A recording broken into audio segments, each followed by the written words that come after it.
Hello my dear taste lovers, pav bhaji అంటే ఇష్టపడని వాళ్ళు ఎవరుంటారో తెలీదు, కానీ నాకు మాత్రం చాలా ఇష్టం.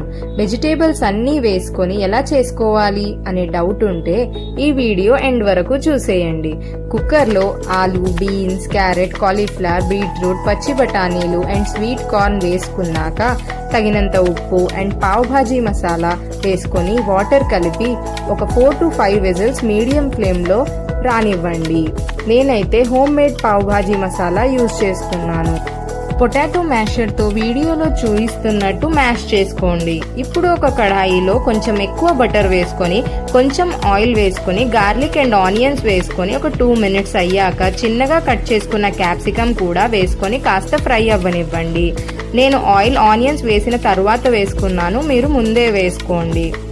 ఇప్పుడు ఇందులోకి టొమాటో ప్యూరే వేసుకోండి. దాన్ని కంప్లీట్గా పేస్ట్ చేసుకోవద్దు, కాస్త టొమాటోస్ కనిపించేలాగానే గ్రైండ్ చేసుకోండి.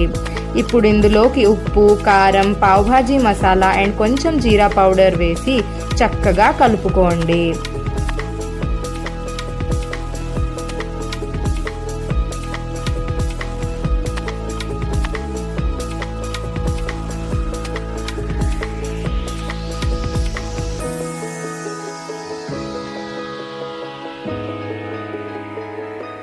ఇప్పుడు ఇందులోకి ఆల్రెడీ వెజిటేబుల్ ప్యూరే చేసి పెట్టుకున్నాం కదా, అది యాడ్ చేసుకోండి.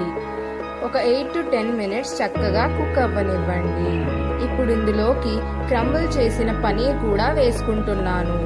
ఇది ఇంకా టేస్ట్ని పెంచుతుంది. ఇప్పుడు కావాల్సినంత కొత్తిమీర వేసుకొని చక్కగా కలుపుకొని హాట్గా సర్వ్ చేసుకోవడమే. చాలా టేస్టీగా ఉంటుంది. ట్రై చేయండి, లేదంటే తప్పకుండా మిస్ అయిపోతారు.